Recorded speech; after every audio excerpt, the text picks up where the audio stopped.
The delegates marched as a body down the street from the State House, or House of Burgess, to the Raleigh Tavern to hold an extra-legal session to plan retaliatory measures against the crowd. It is not at all a coincidence that all of these political events were staged at drinking establishments. Taverns were one of the few egalitarian institutions in what was otherwise a largely deferential society. And this came about because in England, public drinking houses were divided by law and custom into three categories. At the top of the scale were the coaching inns that provided genteel accommodation, meals, and a variety of both alcoholic and non-alcoholic beverages, including wine, spirits, beer, ales, cider, tea, coffee, and chocolate. Though their prices were regulated by statute, they were still well beyond the means of the humble and generally catered to the needs of the wealthy and moderately well-to-do or better sort. As I was mentioning, they didn't have classes back in the 18th century. You had sorts. So you had the lesser sort, the middling sort, and the better sort. Next on the list came the taverns, which were licensed to sell wine and spirits, as well as serve ordinary. Ordinary was a price-fixed meal, usually consisting of 3 courses with at least 4 platters to a course, served family style. Their overnight accommodations were frequently more modest than the upscale coaching inns, but sufficiently respectable to attract some of the better-off patrons and the bulk of the burgeoning middle class. At the bottom of the heap was the alehouse. And later, when cheap Dutch Genever, or gin as it became a craze, they were also known as the tippling house, the dram shop, the gin mill, the grog shop, and a host of other colorfully named drinking houses. They were very humble, sometimes impromptu and illegal or at least unlicensed establishments, serving the needs of the poor. Food, when it was available, was very basic. Sleeping conditions were barbaric or non-existent, and they were prohibited by law from dispensing wine. Their sole virtue was their cheapness.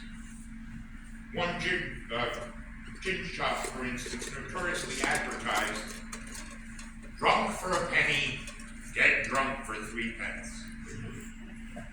Since all of these drinking parlors were largely segregated by wealth and status, they tended to be very egalitarian, and why not?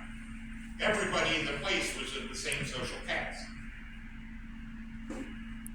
When they tried to duplicate these taverns in America, however, they ran into a problem. There were not enough urban centers or a large enough population base to support 3 distinctly different types of drinking houses. So while colonial taverns ranged in quality from very good to positively dreadful, they were often few and far between, and one pretty much had to accept what was available. Consequently, everybody frequented the same places, regardless of wealth or social standing. Nonetheless, the tradition of equality and egalitarianism that characterized the English inn and alehouse was maintained. Therefore, they became popular forums for political debate, because any man that could afford and lay down a penny for a pint of beer or a glass of gin could then air his political views without fear of legal reprimand. And what was fueling these debates? Alcohol. Why alcohol? Well, there was a long-standing prejudice against drinking water back in Europe, and for good reason. Most European water supplies were largely polluted by the 17th century. The early colonists that came over carried this prejudice with them to America. And, for instance, William Bradford at Plymouth Plantation in the 1620s noted, and I quote, "Even Indians will not willingly drink any water source other than a spring head." By the 18th century, the New York City general water supply was so polluted that at one point there was a market for bottled spring water for millions. And it was sold from the back of a cart known as the tea water wagon. So the owner would simply fill up case bottles like this. And by the way, this bottle is for wine or whatever, but it would go in a case. That's why it's square. So there were little boxes. You could, the box was reinforced leather. And so if it fell off the cart, the bottles would break. You could also put a lock on it so that the servants couldn't get into it either, which was very important. Even as late as the Revolution, Washington had to warn his troops against drinking too much cold water during the Battle of Monmouth campaign, because they thought that drinking water was bad for you. And considering how polluted it was, frequently it was. As a matter of fact, have any of you ever been down to Benjamin Franklin's house in Philadelphia? I love to go down there because in Franklin Court, they have marked out, archaeologists have marked out where certain things were. And they have, quite serious about this, they have a little circle in the ground, site of the Franklin Privy Pit. This is where your outhouse went, and you had a big hole in the ground underneath it.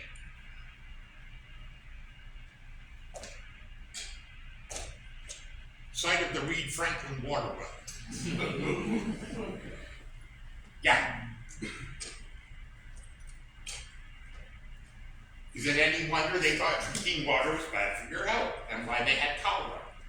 Yeah. So what did they drink instead? They drank beer, wine, and spirits. And that leaves us with one of the great quotes by Benjamin Franklin, one of my favorites. Beer and wine is proof that God loves us and wants us to be happy. Truer words have never been spoken. Well, beer and wine and strong waters were prevalent throughout Western culture for centuries. Beer was brewed by the Sumerians by around 4000 BCE. Wine was prevalent even before the Sumerians. And spirits, the Chinese introduced rice brandy in 1 ACE. And in the West, the first Western distillery appeared in Damascus around 900 AD, which I always find very ironic considering both beer, wine, and spirit got started in a place that you are no longer allowed to drink them. Yeah, against the Quran. The prime drink of England and her colonies was beer and ale. Ale was originally made primarily of malt and brewed without hops. So the original ale that had no hops to it. Barley was malted by soaking the grain in warm water until it sprouted or germinated. Germination was halted by toasting it then in a kiln called an oast. The malt was then crushed and infused with 72 gallons of hot but not boiling water, about 160 degrees Fahrenheit, for up to 3 hours. And sometimes at this point you might toss in a few additional spices. The liquor, which was called wort, was then drawn off and cooled to 65 degrees Fahrenheit and strained into a fermenting tub. Yeast was added to the top and allowed to work for 24 to 30 hours. The yeast was then strained out, the liquor was barreled and allowed to sit up to 1 full hour before being sold as ale. Ale was on the sweet side and had a very short shelf life. After 2 weeks, it starts turning into malt vinegar, which is suitable only for fish and chips. And prior to the 18th century, England was filled with illegal or at least unlicensed drinking establishments that would open for a few days at a time. Brewing was in England for many, many years a household event.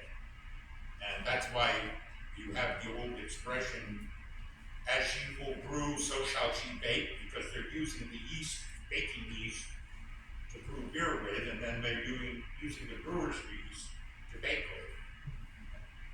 And the housewife, or alewife as she would be known, brew a batch of beer, and then she used a broom while she was stirring the wort. She would use a clean broom to stir the wort with, and she would then take that broom and hang it from the front door, announcing that her house was now an alehouse open for business. When the ale was sold out or turned to vinegar, the broom was removed and the house returned into a private residence. So you had to keep your eye out for the broom. Yeah. Now, hops was introduced into English brewing from the continent by the 14th century, largely due to Dutch and Flemish influence, immigrants coming to eastern England. Hops was added at the second stage of the brewing process. After the first mash of malted barley is finished, some 40 out of that 72 gallons is drawn off and infused with dried hops. The two worts were then infused together at 170 degrees, cooled to 65 degrees, and then fermented. And hops gave the brew its distinctive bitter or beer taste. In England, traditional style beer is still referred to as bitters. Hops also served as a preservative, increasing shelf life from days to months and weeks and months, which permitted a couple of things. One, lagering, which means you see all the today lager beer. Well, all that means is it's aged. Aging is lager. But it also aged in barrels. But it also meant you could bottle it and transport it for sale outside of the immediate vicinity. So, by the 18th century, we can get bottles of English or Dutch beer, and that's your typical beer bottle from back then. Look like that.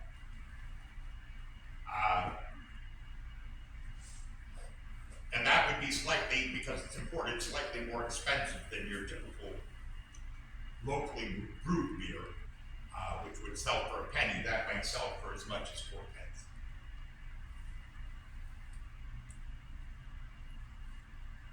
The different varieties of beer were created by either adding different spices or grains to the mash. For instance, wheat with barley, you have a Weiss beer. And this is still true today. How many of you enjoyed pumpkin beer? Any of you? Yeah, okay, there's a couple who like pumpkin beer. That actually, the Pilgrims were so desperate for beer, they actually tried to make it out of wood chips at one point. Yeah. You can malt anything if you really want to. But you would add pumpkin and it became a pumpkin beer. If you add wheat, barley, and spices, you ended up with a winter lager. The other way that you can change the variety of the beer is how the malt is toasted. If you toasted it very lightly, you had a mild. If you burnt it black, you had a stout. And if you mixed the burnt with the lightly toasted, you would come up with, by 1715, what had become so frequently drunk by the carters of London that it became known by their name, a porter. That's where you get the name porter from.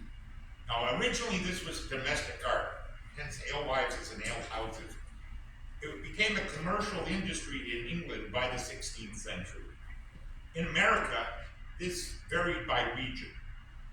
In the northern and middle colonies, it became commercialized.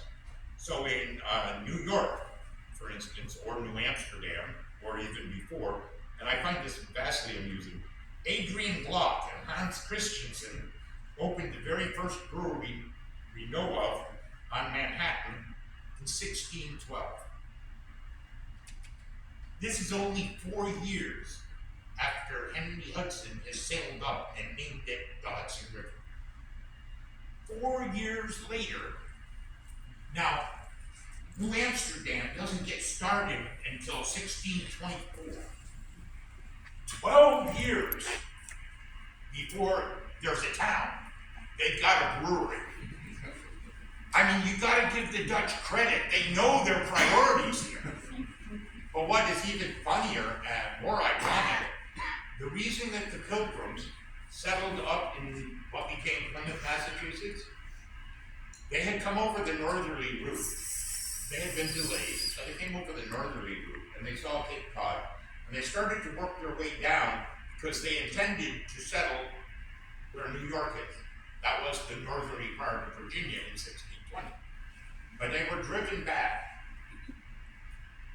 by contrary tides and winds. And the master of the ship said, "We can't make it south. You're gonna have to settle someplace up here because we are not gonna risk trying to go back. We're running out of beer."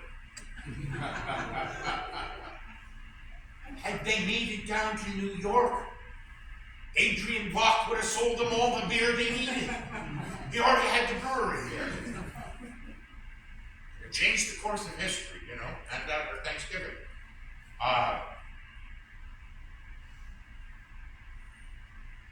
As I say though, in New York, in New Amsterdam, Adrian Block and Hans Christensen opened the first brewery.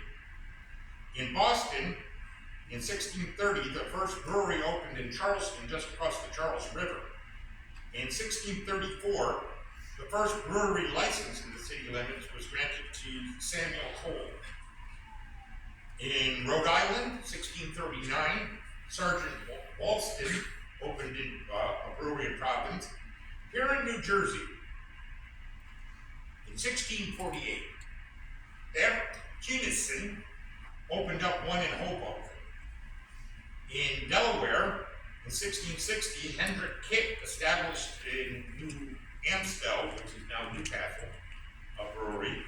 And in 1670, Samuel Wentworth in Portsmouth, New Hampshire, opened up a brewery. Here in Pennsylvania, 1683, William Frampton in Philadelphia, followed on very closely by Anthony Morris, just down the street from him on Front Street, or Water Street, I should say, in 1687. Now, people didn't come over here to settle until 1682. But by 1683, they did have a commercial brewery though. So I give the Quakers some credit here too. The southern colonies, however, remained largely a home industry. In Maryland, as they pronounced it back then, Benjamin Fordham opened a brewery in Annapolis in 1703. But it wasn't until 1744 that a second one opened in Baltimore by Daniel Behrens. Both the attempts made to establish commercial brewery in the 18th century in Virginia ended in bankruptcy. Couldn't make it go. In North Carolina, they did not see their first brewery or distillery until 1774. When the Single Brothers opened up one in Winston-Salem. Georgia opened up one on Jekyll Island in 1738, which was a year after its founding, which I give them some credit for. Presumably, the beer needs was met by home brewing or importation of bottled beer from Europe and the northern colonies. Both Washington and Jefferson brewed on for their own plantations. And New York and Philadelphia breweries had established a thriving trade satisfying the thirst of the southern colonies by the dawn of the 18th century. And one of the things that I always found fascinating, New Jersey was known for its peach brandy. Who were the biggest consumers of peach brandy? Georgia. They didn't have the orchards yet. So they bought it, but they had the love of peach brandy, so they bought it from the New Jersey. And bringing that up, another beverage that you had at that time in addition to beer and ale was fermented fruit, ciders and perry. And cider and perry is basically the same thing. Cider is apples, Perry is Paris, but it's made the same way. The fruit is ground into a pommage by a crushing stone, and the pulp is formed into a cake called a cheese. The cheese is then pressed by the cider press until all the juice or must is squeezed out. The must is then strained through horsehair sieves into large vats or closed casks in order to ferment. Now, fermentation was accomplished not by adding yeast, but by wild yeast to the air at between 40 and 60 degrees Fahrenheit. And the process was stopped by drawing off the liquor into bottles that are wrapped or placed on their sides in a riddling rack, and then turned a quarter of a turn. This is a wine bottle, but you put it and you turn it a quarter turn, and all of the sediment and everything will come down to the mouth to then release it.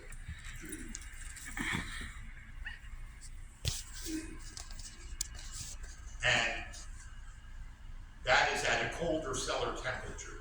And the best ciders were made from fruit that was the least fit for eating, the driest, the least sweet. As I say, Jersey was famous for its cider, perry, and peach brandy. As a matter of fact, when the French soldiers came in, let's face facts, the French are negative about everything. The biggest critics you're going to find. They actually said, and the cider in New Jersey is hardly to be discerned from French cider. That's high praise indeed, coming from a Frenchman. Now, wine was a different story. Although wines were abundant throughout the colonies, America never produced a commercially viable wine until the Scuppernong grape was established in the 1790s. That was done by Thomas Jefferson.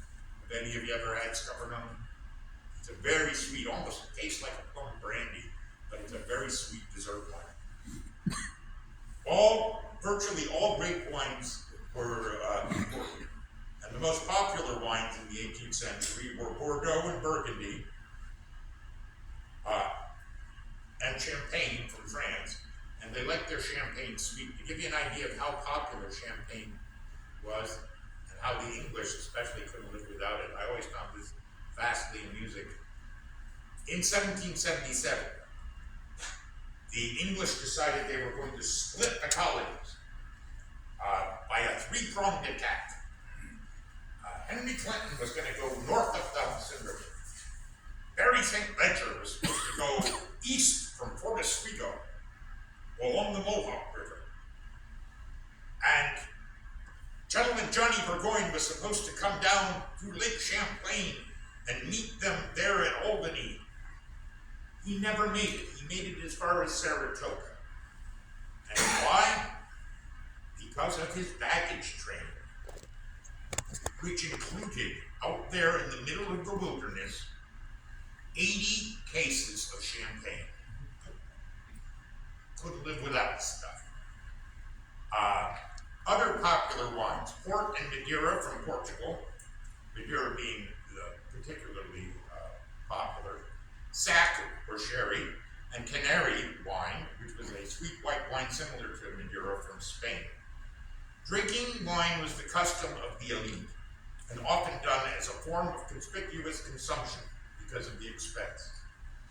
For instance, a quart of beer, and I should mention these are tavern measures. All of these cups are, and so from smallest to largest, let me go. We have a jigger, which is an ounce and a half, a pony, 2 ounces, a gill, 4 ounces, half a pint, or a cup, a pint, a quart,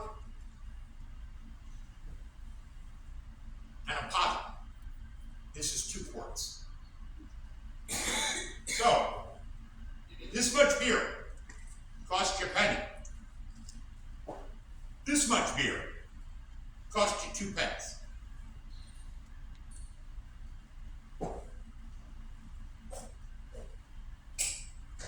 And by the way, that is, you were supposed to get 2 of those if you were a soldier by British law.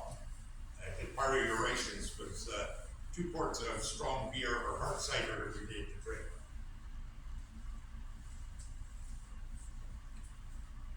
Drinking wine, as though I said, was a form of conspicuous consumption because all that was 2 pence. A 4-ounce glass of wine was 12 pence or 1 shilling. Think about that for a second. 6 times more expensive. No, the poor did not drink wine. The rich did, and they did it to show everybody, I'm rich, I can afford it. During the Virginia tobacco boom of 1614 to 1625, ships would sail up the James River, heavily freighted with sack and strong waters, even if they failed to bring more substantial fare. Ships became moving caverns. Sometimes as many as 17 sail of ships were to be seen at one time in the James River. They would tie up to the trees on shore. It